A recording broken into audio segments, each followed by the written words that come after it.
गुरुदेव के बहुत ही प्रिय और बहुत ही पुरानी हमारे श्री जानकी दीदी हम लोगों के समक्ष हैं।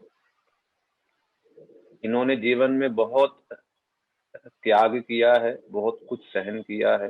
पहले ये इस्कॉन में थे, फिर बाद में श्री गुरुदेव के निकट आए और बहुत कुछ सहन करते हुए संपूर्ण रूप से गुरुदेव को समर्पित हुए और एक वैराग्यपूर्ण जीवन भी इन्होंने स्वीकार किया। उसके बाद गुरुदेव ने इनको बहुत ही सुंदर सेवाएं दी। विशेष करके दीदी ने बहुत सारे ग्रंथों का हिंदी से इंग्लिश भाषा में बहुत ट्रांसलेट किया। विशेष करके जो रास पंचाध्याय ये बहुत ही कठिन है, क्लिष्ट है, टफ है, उसको दीदी ने इंग्लिश भाषा में ट्रांसलेट करके दिया। बाद में विचित्री दीदी ने उसका प्रकाशन भी किया है। फिर उसके बाद भजन रहस्य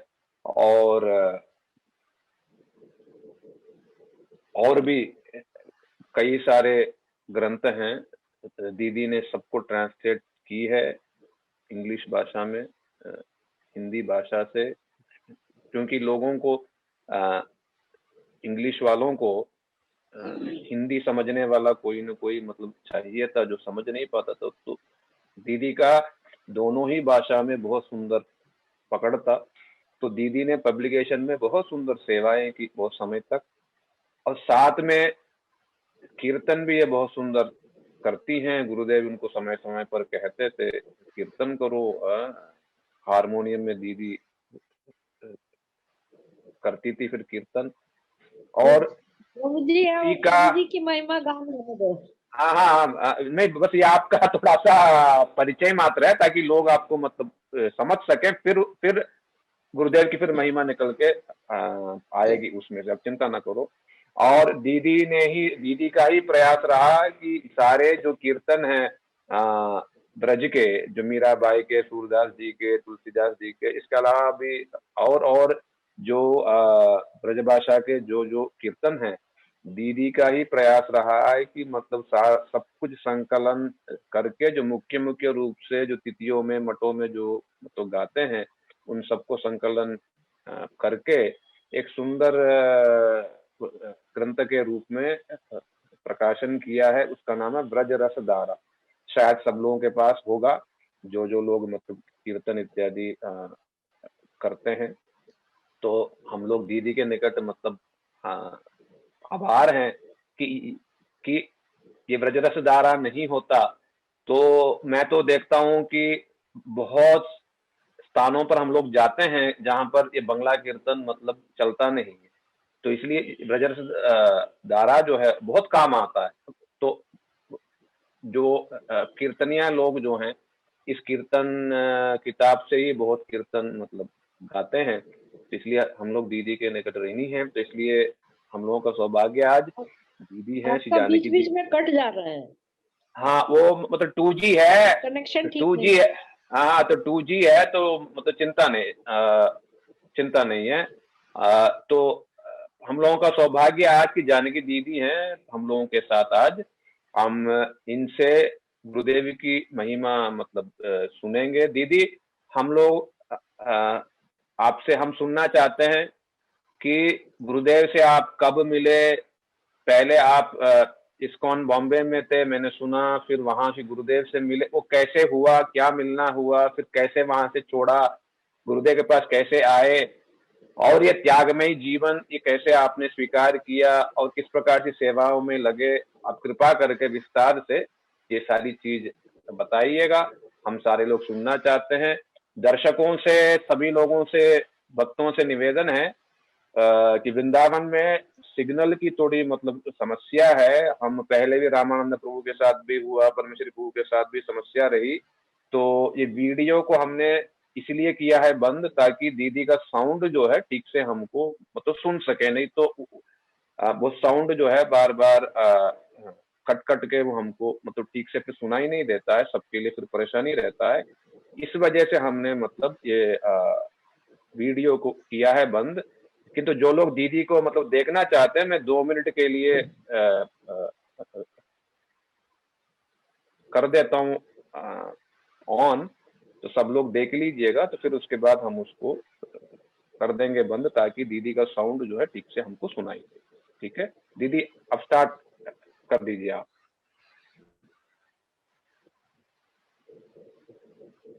ज्ञानतिमिरन्धस्य ज्ञानञ्जनशलाकया चक्षुरुन्मीलितं येन तस्मै श्रीगुरुवे नमः। नमो विष्णुपदाय श्रीरूपपृष्ठाय भूतले श्रीमते भक्तिवेदांत श्री नारायण गोस्वामी महाराज की नामिने। हरे कृष्ण कृष्ण कृष्ण हरे हरे, हरे राम राम राम हरे हरे। वाञ्छाकल्पतरुभ्यश्च कृपा सिन्धुभ्येव च पतितानां पावनेभ्यो वैष्णवेभ्यो नमो नमः। श्री गुरुदेव की जय हो। विजय प्रभु, आपने मुझसे कहा मैं गुरुदेव से कैसे मिली, आप उसके विषय में जानना चाहते हैं? हाँ बिल्कुल बिल्कुल बिल्कुल। मैं कुछ करीब 91-92 में बॉम्बे में थी, और उस समय ये जुहू इस्कॉन मंदिर बिल्कुल मेरे घर के सामने था। तो मैंने वहां जाना शुरू कर दिया। वहां का वातावरण भक्ति देखकर और ये देखकर कि यहाँ एकांतिक कृष्ण भक्ति होती है, इतने सुंदर विग्रह, भक्त लोग सब पढ़े लिखे, कोई कर्म कांड का कोई व्यवस्था ना देखकर मेरा वहां मन लग गया। फिर उन लोगों ने मतलब मुझे मेरी क्वालिफिकेशन देख करके वहां भक्ति वेदांत स्वामी मिशन स्कूल था, उसकी प्रिंसिपल बना दिया। तो वहां मैं कार्य करने लग गई, लेकिन वो जो था मेरी पसंद का काम नहीं था, क्योंकि जिस काम को मैं छोड़ के भक्ति में गई थी वही काम अगर मुझे दोबारा करना पड़े तो मेरा उसमें मन नहीं लगा। उसी समय गुरुदेव वहां आया करते थे, मुंबई में आया करते थे, तो वो वही ठहरते थे गेस्ट हाउस में। जब वहाँ गेस्ट हाउस में वो ठहरे तो मैंने मुझे किसी ने बताया कि एक बहुत रसिक संत आए हुए हैं, बहुत ऊंचे पहुंचे हुए। तो मैंने गुरुदेव को अपने के कार्यक्रम में प्रधान अतिथि की तरह इनवाइट किया, बुलाया, और सभी लगभग इस्कॉन के जितने बड़े बड़े सन्यासी लोग थे वो सभी वहां आए थे।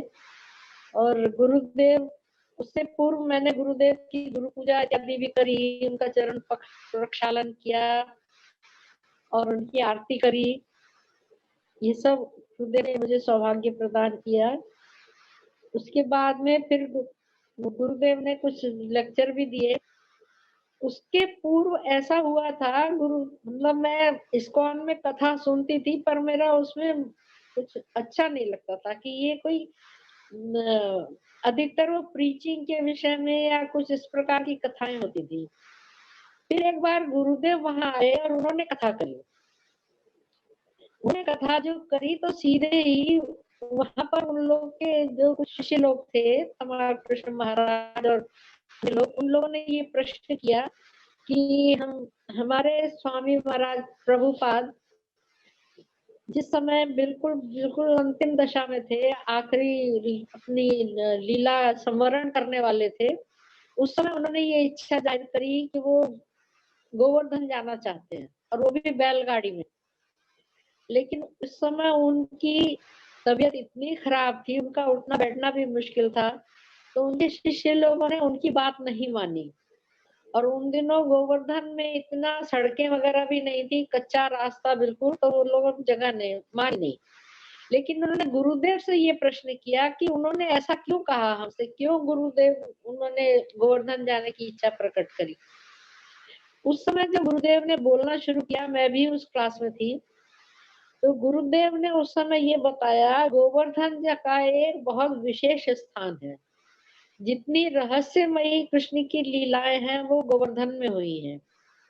दान घाटी लीला, पुरी लीला और अन्य अन्य कुंजों की लीलाएं भी वहां हुई हैं। और वृंदावन में वृंदावन जो प्रसिद्ध रास के लिए प्रसिद्ध है, लेकिन यहाँ का रास जो है पंचायती रास है। और गोवर्धन में जो रास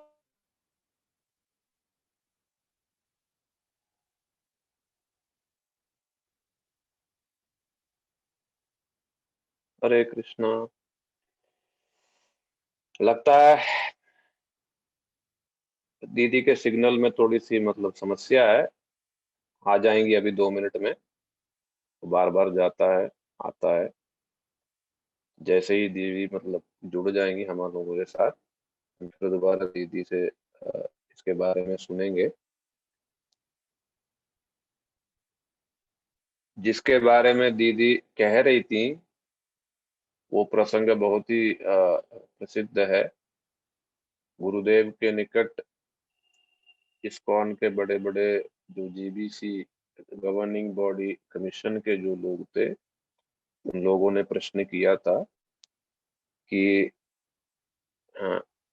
अंतिम समय में स्वामी महाराज जी जो हैं क्यों जाना चाहते थे गिरिराज जी। स्वामी महाराज जी ने सबके निकट ये प्रार्थना किया था कि हाँ दीदी बोलिए बोलिए बोलिए। हाँ, तो गुरुदेव ने उस समय गिरिराज जी की महिमा बताते। हाँ, मैं बोल रही हूँ। गुरुदेव ने कहा कि वृंदावन की प्रसिद्धि है रास के लिए, यहाँ रास हुआ था। और लेकिन वो रास जो है पंचायती रास है, और जो गोवर्धन में रास हुआ वो कहलाता है वासंती रास। वो केवल कृष्ण, राधा कृष्ण और उनकी जो अपनी सखियां हैं उनके साथ हुआ था, और उसमें किसी प्रकार का कोई व्यवधान या कोई रुकावट नहीं आई थी। तो मैंने जब ये सुना पंचायती रास और सखियों का रास, तो ये मेरे लिए एकदम नए नए शब्द थे कि ये क्या है, पंचायती रास क्या चीज होती है। तो पंचायती रास गुरुदेव ने समझाया, कहने लगे उस रास में राधा कृष्ण है और तमाम तरह की सखियां हैं, गोपियां हैं। उसमें स्वपक्षा भी है, विपक्षा भी है, सुहृद पक्षा भी है और तटस्था भी है। ये सारे नाम मेरे लिए उस समय बिल्कुल नए थे, मैंने कभी किसी के मुंह से नहीं सुने थे। ये सुन करके मेरा गुरुदेव के प्रति इतना आकर्षण हो गया। मैंने कहा जो हमें ऐसी कथा सुना सकते हैं, मुझे उन्हीं की शरण लेनी चाहिए। फिर मैं गुरुदेव से मिली, उनके कमरे में जाकर मिली, और उन्होंने मुझे आशीर्वाद भी दिया। उनसे मैंने कई प्रश्न भी पूछे, और उनका उन्होंने मेरे प्रश्नों के बहुत सुंदर और मेरे लिए संतुष्टि देने वाले उत्तर दिए। बस वो सुन करके, उनकी कथा सुन करके मैं मतलब एक मेरे मन में ये आया कि ये अगर मुझे गुरु बनाना है तो इन्हीं को बनाना है, दूसरा कोई इस गुरु पदवाच्य नहीं है। तो मैंने वहां से भक्ति वेदांत स्कूल से रिजाइन करके और वृंदावन का रास्ता पकड़ा, और वृंदावन में आकर के मैंने अपना यहाँ पर ठिकाना बनाया। फिर गुरुदेव के पास में यहाँ वृंदावन में थी और रोज मथुरा उनकी कथा सुनने जाती थी। फिर कुछ समय पश्चात मैंने गुरुदेव से दीक्षा ग्रहण की। उन्होंने जन्माष्टमी के दिन 94 में मुझे दीक्षा दी थी, और बहुत स्नेह पूर्वक सब समझाया था। तब से बराबर गुरुदेव के साथ एक तरह से अनवरत रूप से मैं उन्हीं के साथ हूँ। तो गुरुदेव मेरा कीर्तन भी बहुत पसंद करते थे, और मुझे कभी कभी ये इंग्लिश ट्रांसलेशन की सेवा दिया करते थे, क्योंकि बहुत से विदेशी लोग वहाँ होते थे तो उनको इंग्लिश में ट्रांसलेशन करने का काम कभी कभी मुझे भी देते थे और साथ में कीर्तन की भी सेवा कर देते थे। तो उनके उत्साह से ही मैंने ब्रज में कितनी जगहों में जाकर लोगों के पास, ब्रजवासियों के पास जाकर ये नए नए कीर्तन संग्रह करे, सीखे और ये फिर ब्रजरस धारा पुस्तक बनाई और गुरुदेव बहुत प्रसन्न हुए थे। इसका पहला जो पुस्तक निकली थी उसका कवर डिजाइन, उस पे क्या होना चाहिए वो सब गुरुदेव ने स्वयं डिजाइन किया था। उसके बाद में उन्होंने मुझे आदेश दिया तुम अपने कीर्तन को रिकॉर्ड भी करो। और फिर मैंने जितने हमारे प्रचलित कीर्तन है, जितनी स्तव स्तुतियां गुरुदेव जो कराते थे, राधा कृपा कटाक्ष, नंद नंदन अष्टक और शची तनय अष्टक, ये सब मैंने उसमें गाया था और लोगों ने बहुत उसकी सराहना करी कि उन लोगों को उसको गाने का एक कैसे गाए वो पता लग गया। उसके बाद में फिर खैर धीरे धीरे गुरुदेव की कथा में मेरी बहुत रुचि थी, मैं रोज सुनती थी और अक्सर वो मुझसे कहा करते थे तुम ये वाला कीर्तन करो, ये वाला कीर्तन करो। एक बार मुझसे बोले, मेरा एक ब्रह्मचारी से बोले जहाँ हारमोनियम लेकर आओ। हारमोनियम बजाना वहाँ अलाउड नहीं था, सिर्फ हम एक दो लोग थे जिनको वो अलाउ करते थे बजाने के लिए। तो उन्होंने ब्रह्मचारी को आदेश दिया जा हारमोनियम लेकर आओ। वो ले आया हारमोनियम। पहले तो समझ में ही नहीं आया कि क्यों मंगा रहे हैं। वो जब ले आया तो मेरे सामने बोले इसके सामने रख दो। फिर मुझसे बोले तुम 2 मिनट में एक कीर्तन करो। मैंने कहा गुरुदेव 2 मिनट में तो कोई भी कीर्तन नहीं हो सकता। तो बोले क्यों नहीं हो सकता? मैंने कहा 2 मिनट में आपकी वंदना होगी। बोले मेरी वंदना के बगैर करो। मैंने कहा उसके बगैर मेरा गाना ही नहीं चलेगा, मैं गा ही नहीं सकती। फिर मैंने गाना शुरू किया और वो आप यकीन मानना 10 मिनट से ज्यादा वो कीर्तन चला और गुरुदेव आंख बंद करके उसको सुनते रहे। मैं थोड़ा सा वो मतलब वो जो था वो इतना उनको अच्छा लगा। फिर वो 2 मिनट भूल गए अपना उसके बाद में अक्सर जो था फिर और आगे बढ़े फिर, लेकिन कुछ शायद मुझ में अभिमान आ गया था। तो गोपीनाथ भवन में जिस समय बहुत बड़ी सभा जुड़ने लगी थी, तब भी उन्होंने मुझसे एक दिन पहले कहा कल तुम क्या करना। मैंने कहा जी।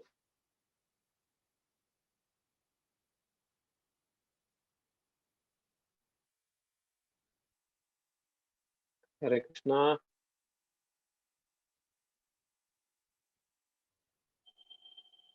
हरे कृष्णा।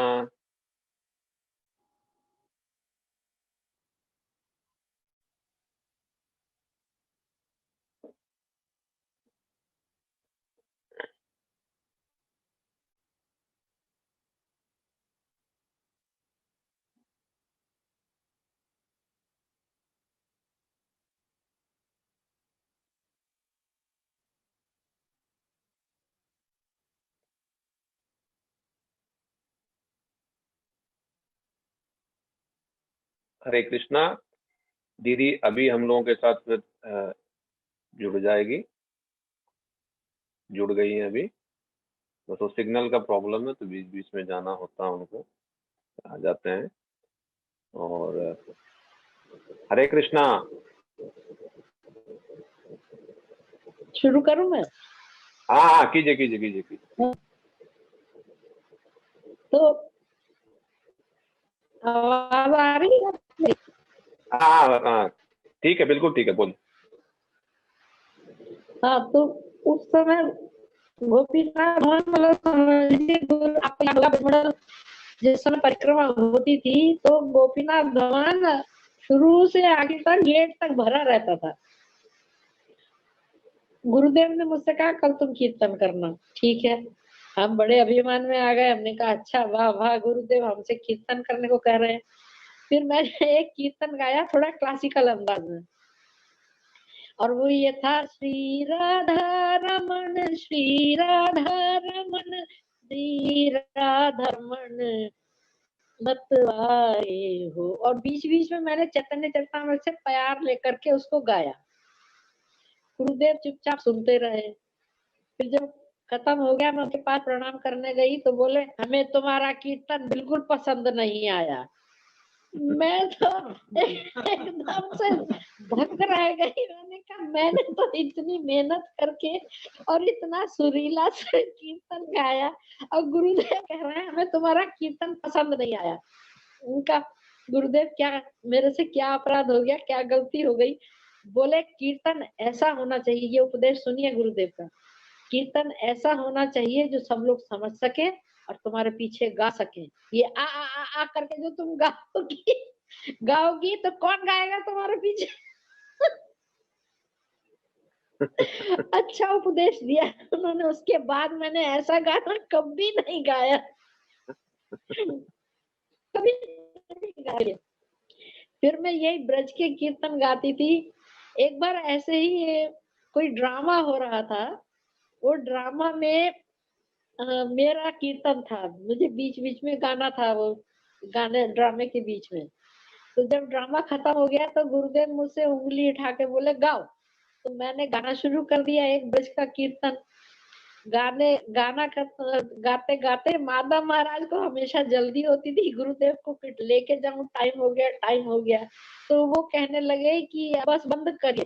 तो गुरुदेव बोले नहीं, उसको गाने दो, नहीं तो वो मुझसे मान कर लेगी, मुझसे रूठ जाएगी, उसको गाने दो।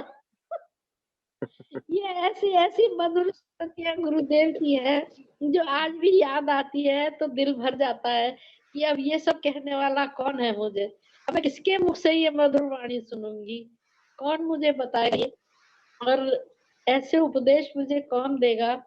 इस तरह की ये तो खैर गुरुदेव की मतलब जो डेली उनके साथ में उनके उसके विषय में थी। लेकिन उन गुरुदेव की एक जो बहुत बड़ी विशेषता जो मैं बताना चाहती हूँ और सभी लोग उसको ध्यान से सुने कि गुरु एकमात्र गुरुदेव हमारे सरस्वती धारा में ऐसे आचार्य हैं जिन्होंने रागानुगा भक्ति का प्रचार किया, विश्व में प्रचार किया, देश में नहीं विश्व में प्रचार किया। और रागानुगा ही नहीं, उसको रूपानुगा बना दिया, रूपानुगा भक्ति का भी महत्व बताया उन्होंने उसका। लेकिन हम ऐसा देखते हैं कि श्रील सरस्वती ठाकुर प्रभुपाद एकदम इस तरह की कोई कीर्तन भी नहीं करने देते थे, बात कथा करना तो दूर की बात है। उसके बाद में परम गुरुजी मायावाद का खंडन करने वाले हैं, उनका काम था केवल सहजिया दलन और मायावाद का खंडन। उनको बीच में गुरुदेव कैसे निकल के आए, बड़ा मुझे आश्चर्य होता है। आप भक्ति जीवन जनार्दन महाराज कहा करते थे परम गुरु जी से, मैंने सुना है, परम गुरु कहते थे कि अरे अरे तुमने ऐसा ये रसिक भक्त नारायण कहाँ से प्रसव किया। तो उसका जो एक सबसे पहला जो दृष्टांत मिलता है गुरुदेव का, उन्होंने अपने गुरुदेव को ही ऐसी रसिक कथा सुनाई जो बड़ी प्रसिद्ध है, गोपाल चप्पू की कथा दामोदर लीला, जो उन्होंने अपने गुरुजी को सुनाई, ये कहते हुए कि मैं तो समझता था जीव गोस्वामी केवल एक विचारक हैं, तत्व दर्शन करते हैं, लेकिन उनका ये पढ़कर मेरे तो लगा कि वो बहुत बड़े रसिक भी हैं। फिर उन्होंने पूरी दामोदर लीला जो थी परम गुरु जी को सुनाई और परम गुरु जी सुनते सुनते रहे थे और गुरुदेव भी रो रहे थे, दोनों। इस तरह से उन्होंने अपना रसिक भाव का प्रकाश किया। उसके बाद में गुरुदेव ने ग्रंथ लिखा जैव धर्म, सबसे पहला उनका जैव धर्म ग्रंथ निकला है। उसमें भी हम देखते हैं कि गुरुदेव ने उस जैव धर्म ग्रंथ भक्ति विनोद ठाकुर का, उसके 3 खंड हैं। पहला वर्णाश्रम धर्म के संबंध में, दूसरा खंड जो है वो 10 मूल शिक्षा के विषय में है और तीसरा है रस विचार। तो जो भी प्रकाशित होते थे खंड, वो पहले और दूसरे तो होते थे, रस विचार नहीं होता था। रस विचार जिस समय गुरुदेव ने उसको प्रकाशन में लेकर आए, उसको प्रकाशित किया जैव धर्म में, तो कई लोगों ने उसके विषय में ऑब्जेक्शन किया कि ये क्या रस विचार क्यों दे दिया, अनधिकारी लोगों के हाथ में जाएगा, ऐसा होगा वैसा होगा। उसका उत्तर गुरुदेव ने स्वयं अपने प्रकाशकीय वक्तव्य में इस प्रकार दिया, ये सब सिद्धांत गुण कहिले न जुआए, न कहिले कहे इहार, अंत नहीं पाए, अतएव कही किछु करिया निगूढ़, बुझिबे रसक न बुझिबे मूढ़। ये सब सिद्धांत है आम्रेर पल्लव, भक्त कोकिलेर सदा वल्लभ। अभक्त कुशेर इत्ते प्रवेश, तवे चित्ते है मोर आनंद विशेष। ये चैतन्य चरितमृत आदि लीला में कविराज गोस्वामी ने इस ग्रंथ को लिखने के समय इस प्रकार से कहा था और इसी बात को गुरुदेव ने उठाया कि अगर ये सब सिद्धांत नहीं कहे जाएंगे तो ये एक दिन लोप हो जाएंगे, संसार से ही लोप हो जाएंगे। तो ये इसको कौन देने आएगा? और जिस चीज को महाप्रभु देने के लिए आए हैं, जिस भक्ति को, जिस रस भक्ति को, ब्रज की भक्ति को, वो हमें छुपाना नहीं है, उसका प्रकाश करना है। तो पहला प्रकाश गुरुदेव ने अपने जैव धर्म से किया। दूसरा हम देखते हैं, गुरुदेव एक ऐसे आचार्य हैं पूरे वृंदावन में, आप देखो, जिन्होंने रूप गोस्वामी की तिरोभाव मनाना शुरू किया और हम लोग 5-6 दिन तक उनकी कथा, रूप गोस्वामी की कथा सुनते थे। विभिन्न विभिन्न मठों से विभिन्न विभिन्न विद्वान लोगों को बुला करके उनसे रूप गोस्वामी जी के ऊपर चर्चा होती थी। ये आपको याद होगा, उस समय के लोग हैं उनको भी याद होगा कि गुरुदेव ही एकमात्र ऐसे थे। ये दूसरा प्रकाशन था जब उन्होंने रूप गोस्वामी के माध्यम से महाप्रभु की शिक्षाओं का प्रकाशन किया। महाप्रभु क्या देने आए थे? ब्रज भक्ति देने आए थे, परकिया भाव देने आए थे। रथ यात्रा के समय वो जो श्लोक गाते थे, गुरुदेव बार बार उसको बताया करते थे। समाधि पर जाके रूप गोस्वामी की उसका वर्णन करते थे, रूप गोस्वामी की महिमा गान करते थे और बताते हैं कि महाप्रभु परिभाव का ही प्रकार।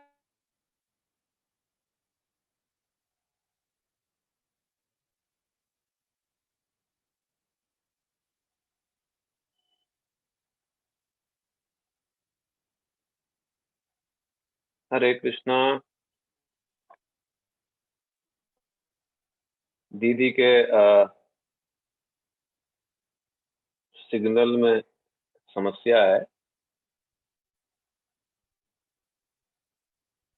बहुत ही सुंदर रूप से दीदी ने गुरुदेव के जो वैशिष्ट है वो सुना रही है।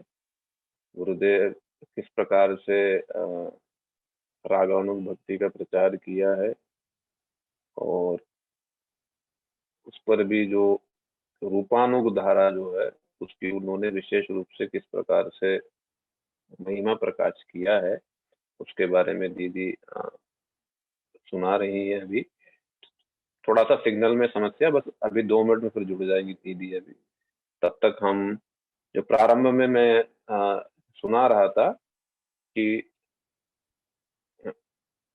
इस्कॉन के जो बड़े बड़े लोग थे, उसी गुरुदेव जब बॉम्बे जाते थे, बॉम्बे में उन दिनों केस चल रहा था, तो तब उस समय जो है वो लोग जो हैं गुरुदेव से प्रश्न किया था, जिसके बारे में जानकी दीदी कह रही थी प्रारंभ में, कि स्वामी महाराज जी जो हैं वे अपने अंतिम समय में गिरिराज जी जाने के लिए इच्छा प्रकाशित की, किंतु रास्ते ठीक नहीं था और वृद्धावस्था को देखते हुए, क्योंकि स्वामी महाराज जी 21-22 दिन तक कुछ खाना पीना सब कुछ उन्होंने त्याग दिया था, केवल जल लेते थे।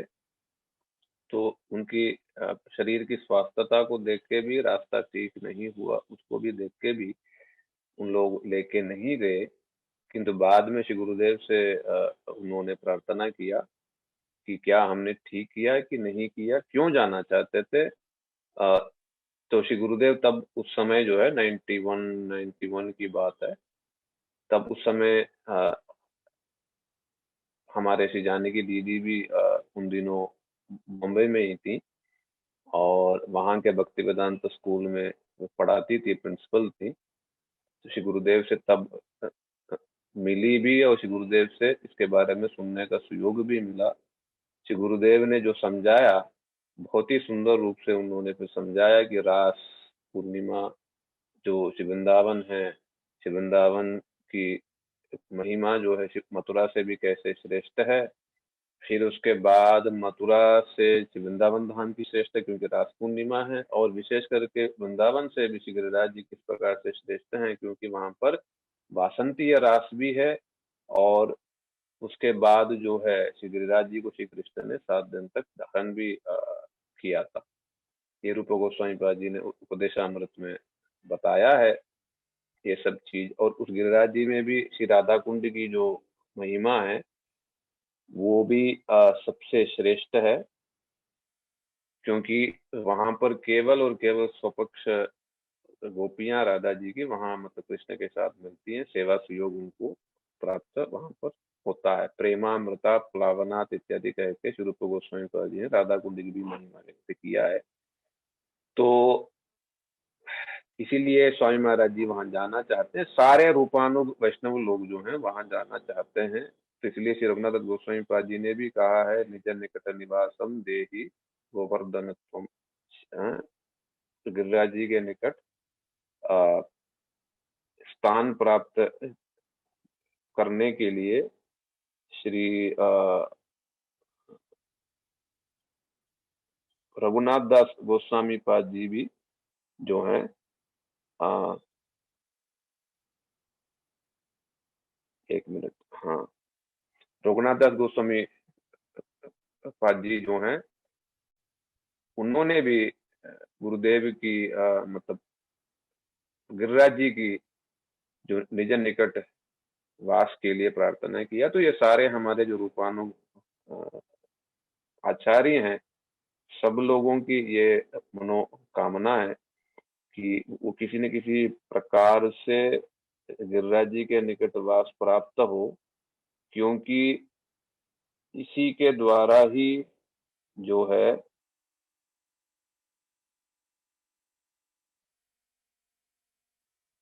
इसी के द्वारा ही जो है जो नित्य सेवा राधा कृष्ण की नित्य सेवा की प्राप्ति जो है संभव पर है। और रूपानुग वैष्णवों का जो लक्ष्य भी गिरिराज जी के निकट राधा कुंड में श्री राधा कृष्ण की सेवा ही सबसे चरम लक्ष्य के रूप में स्वीकार किया गया है। तो इन सब विचार जो है वो लोग नहीं जानते थे कि स्वामी महाराज जी क्यों कहा कि गिरिराज जी में जाना चाहता हूँ। तब उस समय श्री गुरुदेव ने बड़े सुंदर रूप से उसकी व्याख्या की। वो लेक्चर जो है उपलब्ध भी है और कैसेट के रूप में भी डिजिटल में भी है, और उसका रिटर्न ट्रांसक्रिप्ट भी है। purebhakti.com में आपको शायद वो लेक्चर आपको मिल जाएगा। श्री गुरुदेव उसमें बहुत ही सुंदर रूपानुग भजन पद्धति का जो चरम जो रहस्य है, सार बात है, उसमें उन्होंने श्री गुरुदेव ने व्यक्त किया उन लोगों के निकट। तो जानकी दीदी ने ये व्यक्त किया कि वो कथा सुन के उसमें जो सारी बातें उनके लिए नई नई थी, तो वो कथा सुन के उनको लगा कि मुझे यदि श्री गुरु बनाना है तो निश्चित रूप से गुरुदेव जैसे महापुरुषों को ही मुझे जो है गुरु के रूप में बनाना है। तो इसीलिए दीदी जो है अब प्रेरणा लिया था, लेकर के बहुत बड़ा मतलब डिसीजन था वो कि इस्कॉन जुहू में वो भी बड़े मतलब भक्ति वेदांत स्कूल जो है वहाँ के प्रिंसिपल के रूप में नियुक्त थी। फिर उसके बाद वहाँ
हरे कृष्णा, क्षमा चाहता हूँ, वो दीदी का ही फोन था।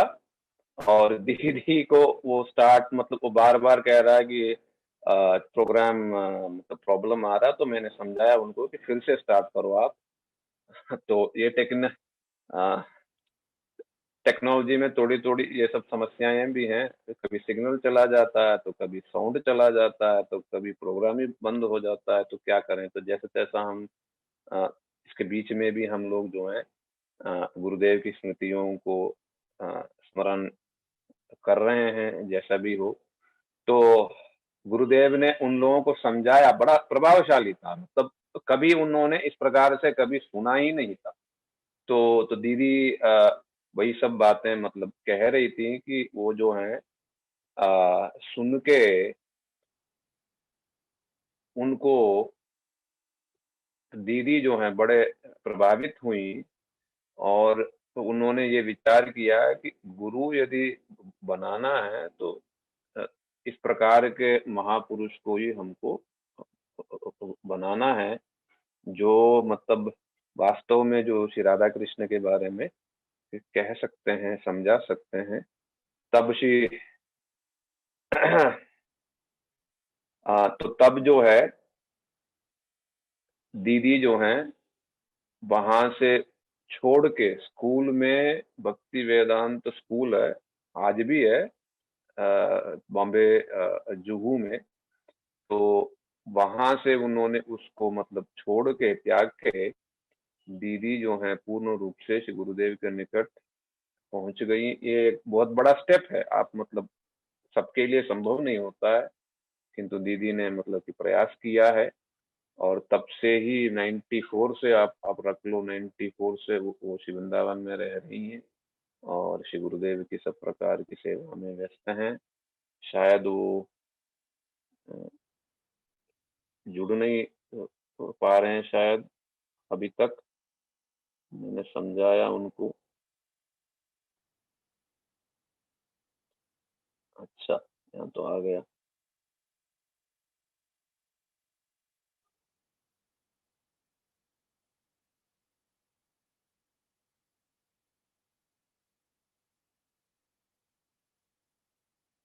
लेफ्ट, फिर प्रॉब्लम हो रहा है। ठीक है, दीदी की ये